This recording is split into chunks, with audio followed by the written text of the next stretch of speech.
Anti corruption Punjab की team Tehreek Insaf के रहनुमा उस्मान बुज़दार को गिरफ्तार करने पंजाब यूनिवर्सिटी पहुंच गए।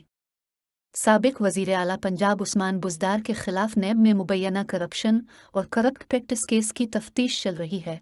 इसी हवाले से उस्मान बुज़दार आज नैब लाहौर पेश हुए, जहां नैब टीम ने उनसे 2 घंटे से ज़ायद पूछगुछ की।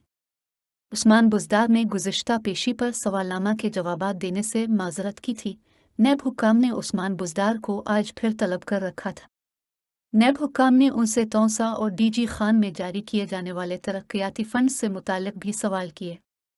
साबिक वज़ीर आला पंजाब उस्मान बुज़दार नैब ऑफिस में पेशी के बाद वापस रवाना हो गए और कुछ ही देर बाद उनकी गिरफ्तारी के लिए एंटी करप्शन की टीम पंजाब यूनिवर्सिटी पहुंच गई। ताहम किसी गिरफ्तारी का ऐलान नहीं किया गया। ज़राए एंटी करप्शन का कहना है कि उस्मान बुज़दार पर डीजी खान में सरकारी अराजी पर कब्जे का मुकदमा दर्ज है और एंटी करप्शन की जानिब से आज उनकी गिरफ्तारी का इम्कान है। ज़राए का कहना है कि उस्मान बुज़दार पंजाब यूनिवर्सिटी के रेस्ट हाउस में मुकीम हैं। ताहम इंतज़ामिया पंजाब यूनिवर्सिटी इंतज़ामिया से जब राब्ता किया गया तो उन्होंने एंटी करप्शन की किसी भी कार्रवाई से लाइल्मी का इजहार किया और उस्मान बुज़दार के यूनिवर्सिटी में होने या न होने से भी लाइल्मी ज़ाहिर की। दूसरी जानिब ज़राए एंटी करप्शन का कहना है कि यूनिवर्सिटी में दाखिले के लिए इंतज़ामिया से राब्ते की कोशिश कर रहे हैं।